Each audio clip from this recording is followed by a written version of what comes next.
네, 상황인지라 영화가 이렇게 좋은 영화임에도 불구하고 이런 행사가 오늘이 처음이라고 해요. 감독님이나 요하임 배우님이나 이 영화를 통해서 관객을 만나는 게 아마 처음인 것 같은데 그만큼 굉장히 뜻깊은 자리인 것 같습니다. 오늘 1시간 정도, 주어진 시간 동안 좀 알뜰하게 써보도록 노력하도록 하겠습니다. 두 분 인사 말씀으로 시작하도록 하겠습니다.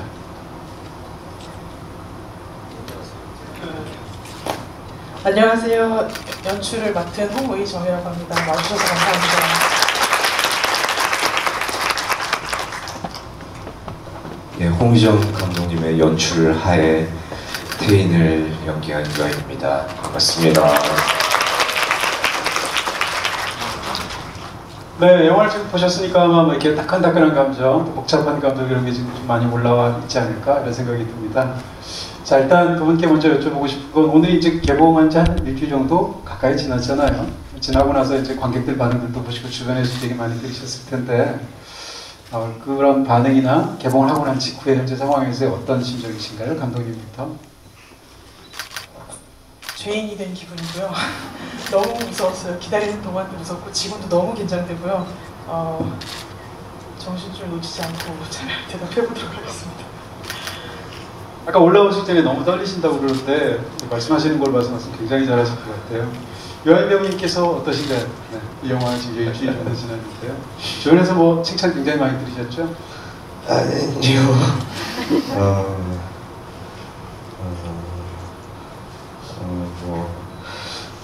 어느 영화와는 조금 다른 색다른 평가들을 많이 들려주시는 영화인 것 같아서 참여한 사람으로서 그런 부분들이 많이 재밌고 또 즐길 수 있는 것 같아요. 정신줄을 자주 놓으신다는 홍의정 감독님과 함께하는 이 여정 자체가 다 참 신선하고 새롭고 즐거운 것 같습니다. 그 주변에서 했던 얘기 중에 혹시 인상적인 이야기 혹은 읽으셨던 어떤 뭐 관객분들의 반응 중에서 기억에 남는 이야기 뭐 이런 거 어떤 거 기억나세요? 요하임 씨는? 혹시 지금 너무 바쁘셔서 못 보고 오신 건 아니죠?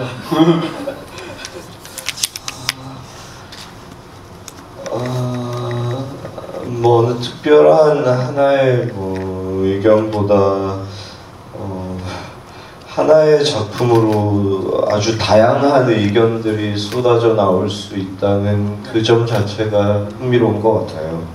보시는 분들마다 서로 다른 의견을 내놓는. 네, 뭐 주변에서 저한테 직접적으로 의견을 주실 수 있는 분들께서 뭐 얼마나 솔직하게 말씀하시겠어요. 또 표정을 보면 나오죠.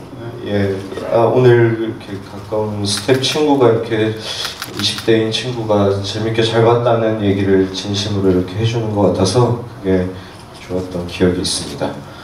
우와. 아니 이게 마이크랑 들리는 게 막 차이가 있어요. 소리가 여기서 9번 들리거든요. 네. 감독님은 어떠셨어요? 사실 신인 감독에게 어떤 영화를 사실 영화를 보다 보면 신인 감독이라는 생각이 전혀 안 들지만 그럼에도 불구하고 경험 자체는 처음이실 테니까 이 개봉 일정이 이렇게 굉장히 비현실적으로 느껴지실 텐데 한 일주일 정도 지났잖아요. 어떤 반응이 가장 마음에 드셨어요, 감독님은?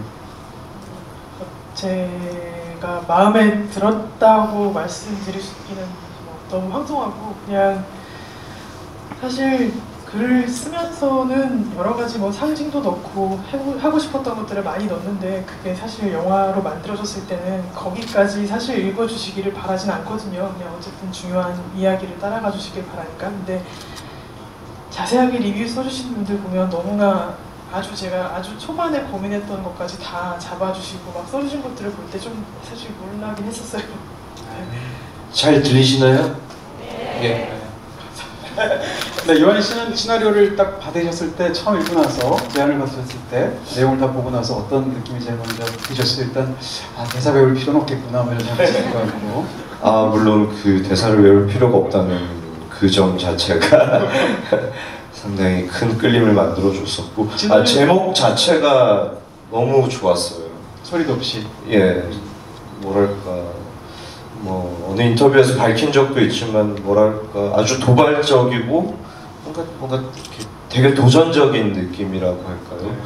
뭐 제가 시나리오를 받으면서 취합한 몇 개의 정보, 뭐 신인 감독님이시다, 뭐 어떤 배경을 가지고 계신 분이다, 그 정도의 정보들로 이 시나리오를 받고 그 제목을 처음 딱 봤을 때 소리라는 걸 이렇게 개념적으로 전면에 내세우는 어떤 신인 감독님의 태도라는 것 자체가 상당히 도발적이다, 그런 생각을 좀 했던 것 같아요. 네. 캐스팅이 되고 이제 유아인 씨랑 이제 영화를 찍게 되시고 또 시나리오 쓸 때도 이제 어떤 인물들이 상상하시고 그러셨을 텐데 그렇게 해서 이제 배우가 유아인, 유재명이라는 투톱으로 짜이게 되고 감독 입장에서 진짜 뿌듯할 것 같은데 그렇게 현장에서 배우들과 같이 하시면서 어떤 기분 드셨습니까, 감독님은? 현장에서는 지금이랑 똑같이 너무 늘 긴장하고 있었고요. 일단 처음 며칠은 너무 비현실적이라 그거에 적응하는 기간이 조금 필요했고요. 물론 이제 원하는 장면을 만들어 놓고 뭐 마침표는 찍는 하루였지만 집에 가서 핸드폰을 보면서 이게 진짜로 일어난 일인지 좀 그런 걸 확인하는 며칠이 있었던 것 같아요. 그리고 뭐 제가 다른 인터뷰에서도 말씀드렸지만 너무나 제가 정말 신인 감독이라서 뭔가 실수한 게 많고 할 텐데 굉장히 두 분 다 너그럽게 잘 좀 받아주시고 하셨고. 전혀 그렇지 않아요. 안 받아주셨나요? 아니, 안 받아줬다는 게 아니고 실수하신 게 없어요.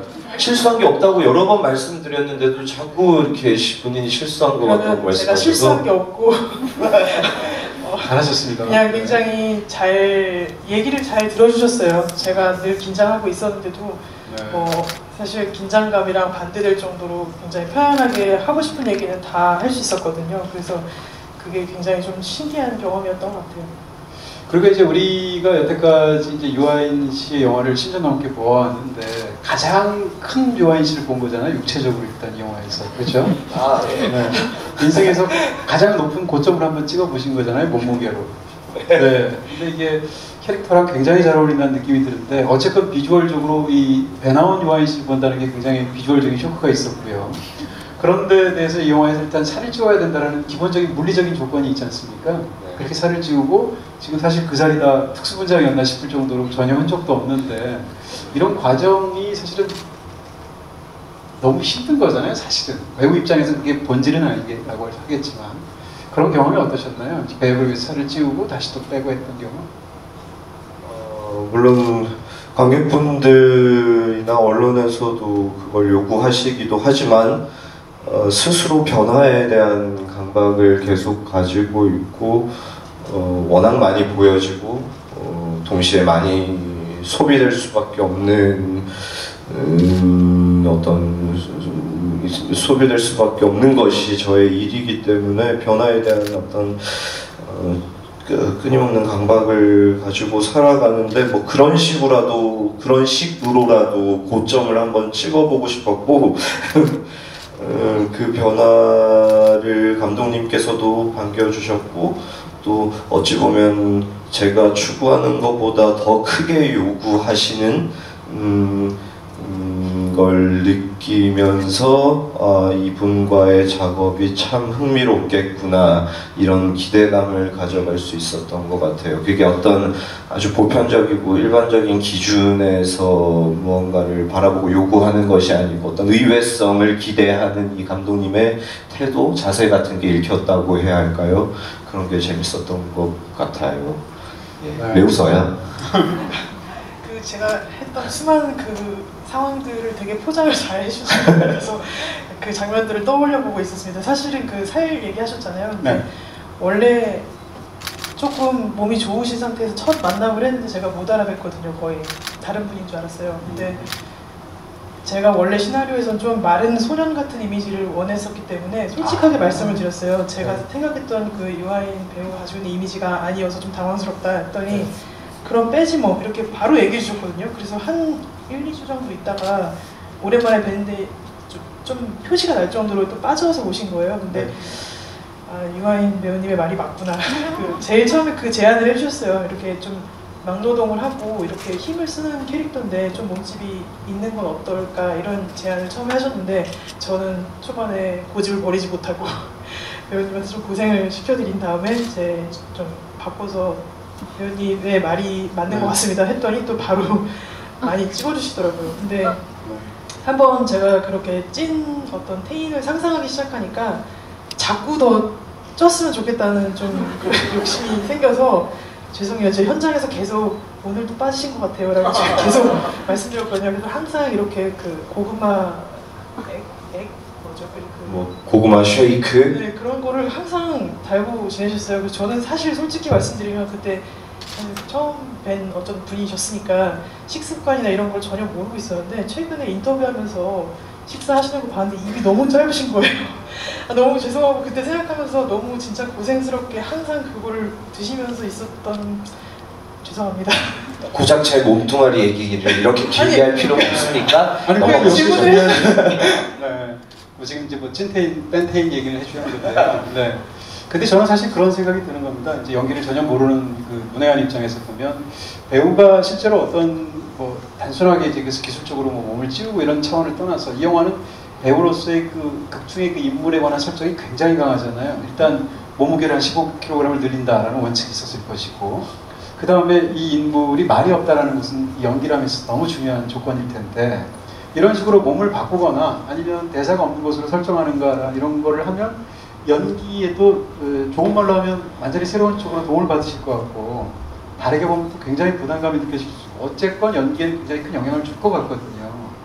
그 두 가지 측면이 연기에 어떻게 영향을 주신 것 같습니까? 우선은 이렇다 할 소리를 내지 않는 인물이기 때문에 그렇다고, 또한 이 작품에서 요구하는 바 막 소리를 내지 않음에도 불구하고 막 적극적으로 감정을 표정으로 몸짓으로 드러내는 그런 인물도 아니거든요.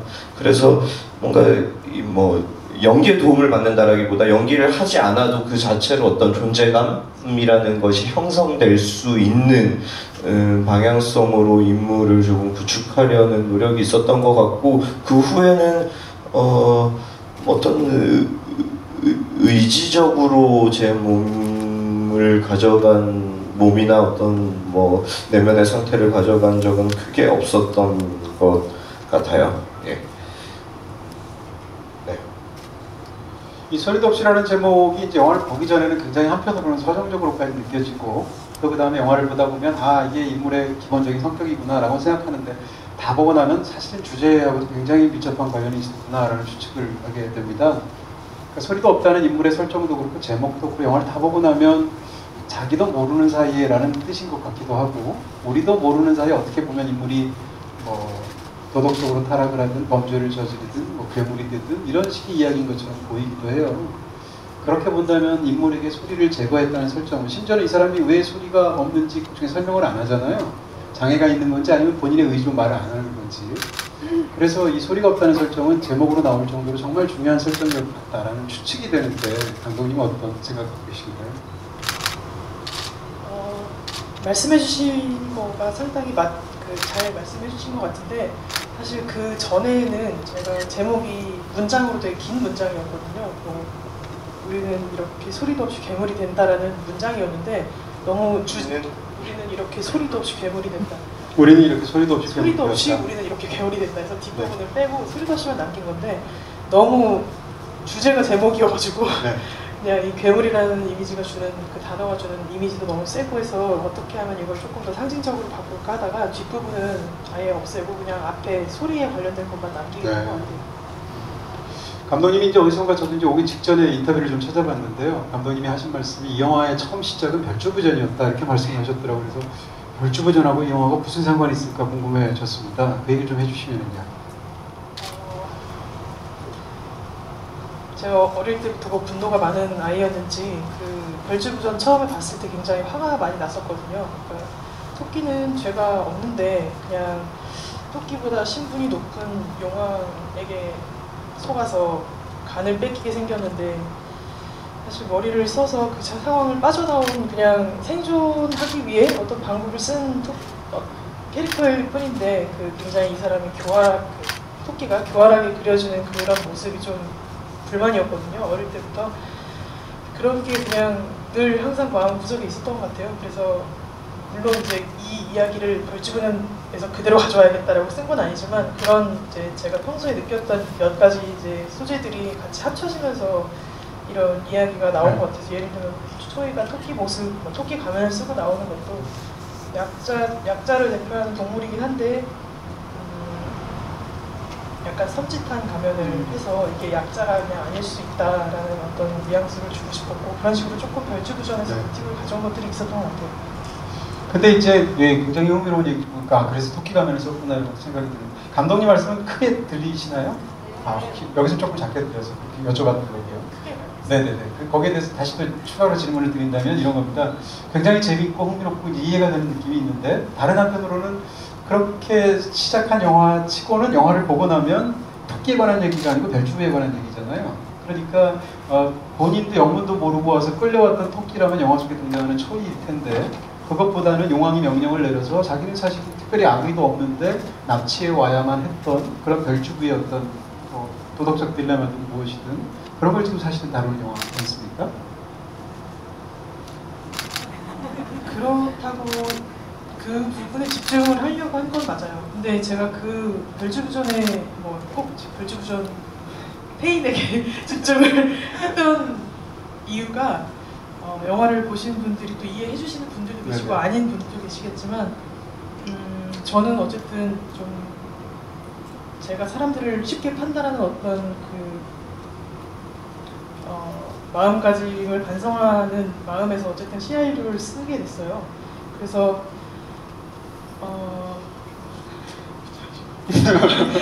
반성문이 너무 요란한 거 아닌가요? 아니 그래서 지금 그랬는데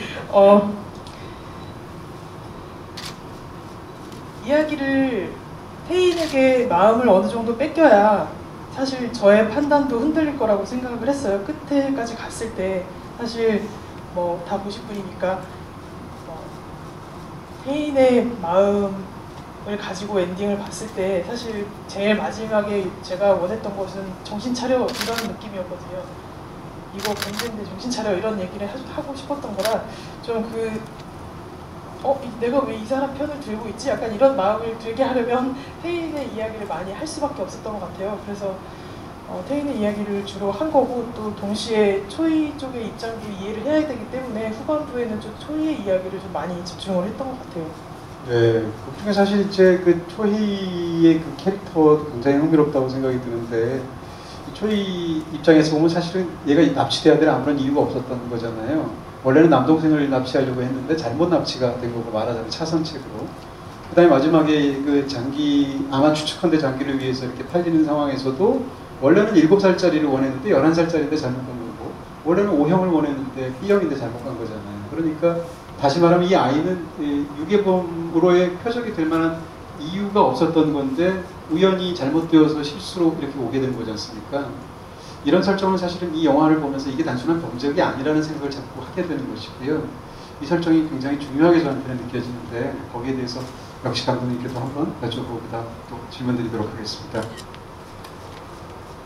지금 말씀해주신 거에 반은 제가 생각했던 것과 같고요. 사실 반은 좀 다른 부분인 것 같은데 제가 이 이야기를 쓰기 시작했던 이유가 별주부전에서 온 것처럼 생존에 관련된 것이 사실 주제였어요. 그래서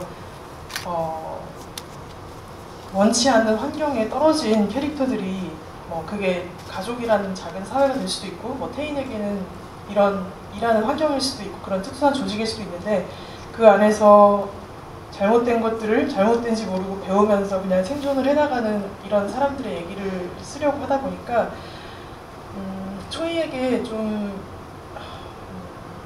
생존에 필요한 배경을 줘야 되는 상황이 됐어요. 그래서 상대 독자 남동생이 있는 집에서 가치가 남동생과 이 아이의 가치가 동등하게 매겨지지 않는 그런 환경에서 이 아이가 얼마나 생존을 위해서 좀 애썼을까라는 거를 생각을 하면서 이런 배경을 줬고요. 근데 범죄라는 것과 연결을 했던 이유는 집이라는 공간은 사실 따뜻하고 가치를 인정받아야 되는 공간이라고 저희가 막연히 생각을 하는데 오히려 아이러니하게 범죄에 끌어들여져서 그렇게 어떤 제품처럼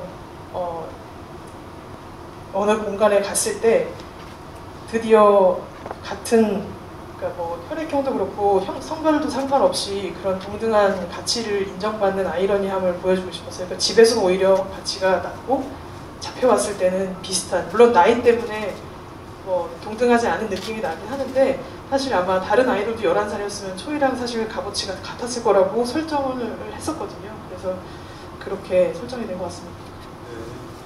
유아인 씨 이제 초반에 사실 이제 우리가 유아인이라는 배우의 얼굴을 잘한다고 생각하지 않습니까? 왜냐면 워낙 영화를 많이 봤고 영화에서 워낙 멋진 모습들이 많았으니까. 근데 이 영화를 보면 사실 약간 유아인 씨 얼굴을 발견하는 느낌이 있습니다. 그 이유 중에 하나는 사실은 대사가 없는 것하고도 관련이 약간은 있는 것 같고요. 왜냐하면 대사가 없기 때문에 오로지 그의 얼굴에 우리가 집중해서 보고 이러다 보니까 저는 최선 느낀 것이 유아인 씨의 표정이 저렇게 다양했나라는 생각을 사실은 해요. 이 영화를 보면서. 근데 이 초반에 뭐라고 그럴까요? 사실 범죄 현장, 이걸 만약에 이제 아무런 지식이 없다고 본다면 저처럼, 저는 이 영화에 대해서 아무런 지식 없이 봤거든요. 사전 지식 없이 보고 두 사람이 이제 노란 우비 입고 할 때만 해도 뭘 할지 모른단 말이에요. 근데 그럴 때 유아인 씨나 유재명 씨의 표정을 보면 이 일을 100만 1번째 한 사람 표정이란 말이에요. 그러니까 심드렁하고 어떻게 생각하면 심지어 나른하기까지 한, 그래서 옷을 다 갖춰 입었는데 알고 보니까 시체 처리하는 일인 거잖아요. 그런 끔찍한 일인 건데, 이 초반에 이 인물의 어떤 뚱한 표정 같은 것, 혹은 나른한 표정 같은 것, 또는 이제 짜증이 났을 때 발을 구른다든지 이런 식의 전반부에서의 이 인물의 어떤 행동이나 표정과, 그 다음에 유재명 씨가 이제 세상을 떠나게 되고 후반부에서 본격적으로 아이와 얽히면서의 표정은 굉장히 대조가 되는 것 같이 저한테는 느껴져요. 그 둘을 이렇게 좀 연기하실 때의 배우의 입장에서 어떤 마음이었는지 좀 여쭤볼 수 있을까요?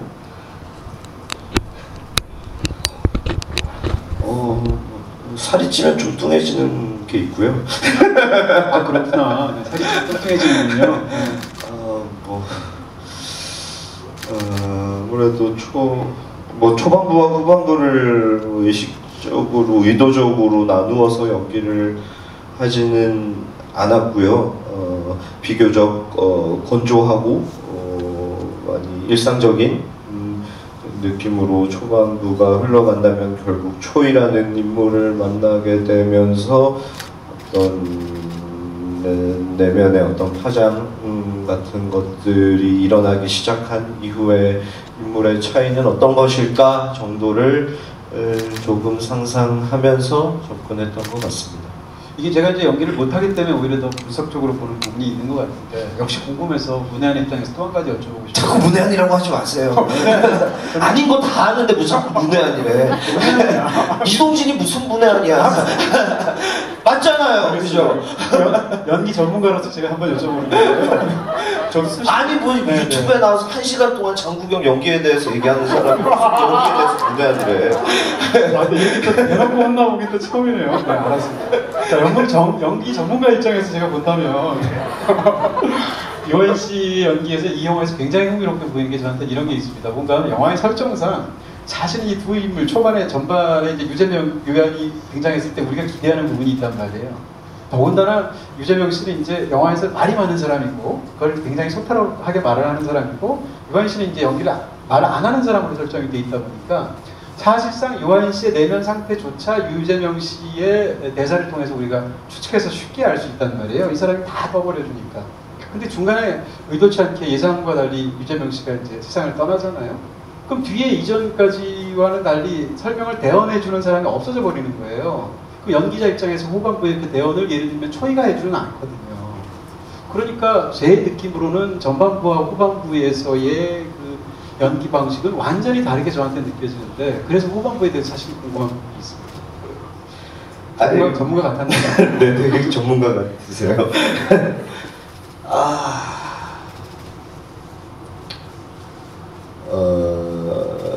이 태인에 접근하면서 가졌던 그나마의 어떤 형식이나 의도라는 게 있었다면, 굳이 부여되어 있지 않은 것을 내 스스로 강박적으로 부여하면서 이 무한한 확장의 가능성을 가진 이 인물을 제한적으로 가져가지 말 것. 시였던 것 같아요. 뭐 초반부이건 후반부이건 대사가 있건 없건 옆에 누군가가 존재하건 말건, 물론 또 말씀하신 것처럼 창복이라는 인물을 어찌 보면 태인을 대변해주는 인물, 이 친구가 말을 하는지 뭐 못하는 건지 모르겠습니다, 이런 말까지 해주는 그냥 그런 인물이 있건 없건 무관하게 그냥 멍 때리기 따위의 생각으로 저는 그냥 현장에 있었던 것 같아요. 굳이 형식, 메소드 같은 걸 찾자면 그런 것이지 않았을까 싶습니다. 예.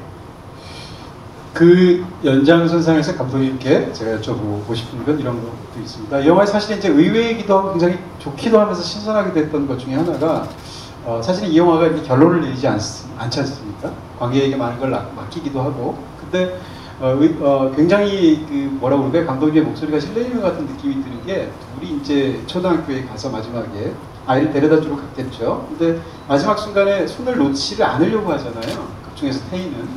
근데 초이가 자기의 손을 놓지 않으려는 그 태인의 손을 아주 거세게 뿌리치고 자기 강한 의지로 선생님한테 뛰어가고, 선생님이 누구냐고 물었을 때 귓속말로 자를 데려간 사람이라고, 유괴범이라고 말을 해주잖아요. 그러니까 사실은 우리가 이제 일반적인 그런 어떤 약간 드라마의 구성으로 본다면, 이 무슨 유괴범과 유괴를 한 사람 사이에서의 어떤 서로 따뜻한 정이 흐르고 인간적인 흐름이 흐르기 때문에 아이가 상대적으로 이 태인을 굉장히 인간적으로 좋아하는 것처럼 보였는데, 마지막 되는 순간 정말로 말 그대로 그 상황이 되니까 유괴범이라는 걸 명확하게 아이가 하는 거잖아요. 저는 그 설정이 굉장히 신선하고 제 입장에서는 좋았거든요. 거기에 대해서 사실은 보통 그렇게 안 할 것 같은데, 예를 들어서 정반대로 태인이 손을 놔주려고 하는데 그쪽에서 떠나가기 싫어서 예를 들면 손을 안 놓으려고 할 수도 있는 거잖아요. 그렇게 연출하신 거에 대한 말씀을 좀 듣고 싶습니다. 이 납치라는 이야기가 어떻게 보면은 스톡홀름 신드롬을 건드리지 않을 수 없잖아요. 그런데 아까 처음에 캐릭터 분석해 주셨던 그거의 연장선으로 말씀을 드리면, 태인이 말을 안 해도 이해해주는 사람이 저는 창복이라고 생각했었거든요. 그리고 물론 태인을 대변을 해도 좀 쓸데없는 말로 태인의 마음과는 좀 다르게 대변을 했어도, 네. 그 태인이 하는 이야기를 그래도 알아들어주는, 뭐 짜증내면 얘가 왜 짜증내는지 알고 마치 대화를 나누는 것처럼 좀 자연스럽게 이해해주는 인물이었다고 설정을 했었는데, 그 인물이 사라져야만 했던 이유가 사실 초이가 태인을 이해하는 것처럼, 그러니까 태인이 사실 어떻게 보면 스톡홀름처럼 태인이 초이에게 의지되는 과정이 좀 필요했었거든요. 그래서 태인의 입장에서 거의 이제 결말 부분까지 저도 그렇고 태인의 입장에서 조금 더 영화를 바라보기를 바라는 마음에서 좀 오히려 스톡홀름의 느낌을 조금 가져가야겠다고 생각을 했어요. 그래야 마지막에 맞다 이거였지라는 생각이 들 것 같아서. 그래서 그리고 뭐 엔딩 같은 경우는 너무 진지한 얘기라서 이거 그냥 간단하게 설명을 드리면, 보통 영화를 쓰시는 분들은 아마 비슷한 생각을 하실 텐데, 그 영화의 그 줄거리와 그 톤 앤 매너가 같이 있잖아요. 그러면 영화의 그 플롯을 쓰실 때는 보통 톤 앤 매너가 같이 그 플롯을 도와주는 톤 앤 매너를 보통 사용을 하시고, 그게 이제 가장 효과적인 그 연출 방법일 텐데, 그러니까 뭐 슬픈 장면이 나오면 슬픈 음악이 깔린다던가 뭐 이런 효과를 이제 간단하게 설명하자면 그런 걸 텐데, 제가 아까 엔딩에서 설명드렸던 것처럼 좀 누구의 편에 들어서 응원을 해야 될지 모르겠는 마음이 제 고민이었기 때문에 이제 이 이야기가 만들어진 거니까, 줄거리만 딱 객관적으로 보면 태인이 분명히 범죄자인 이야기를 쓰려고 했고요. 그 대신 그 영화를 이끌어가는 톤 앤 매너라고 할까요? 그냥 스타일을 아이러니하게 만들어서 그 분위기 자체는 이 사람은 나쁜 사람이 아니야 라는 그 이야기의 주제와 완전히 반대되는 거를 가져가고 싶었어요. 사실 좀 그래서 아마 이 어리둥절해 하시는 분들도 계실 거라고 믿는데, 그 두 가지를 같이 가져갔을 때는 그 태인의 그 여정과 초이의 여정이 끝났을 때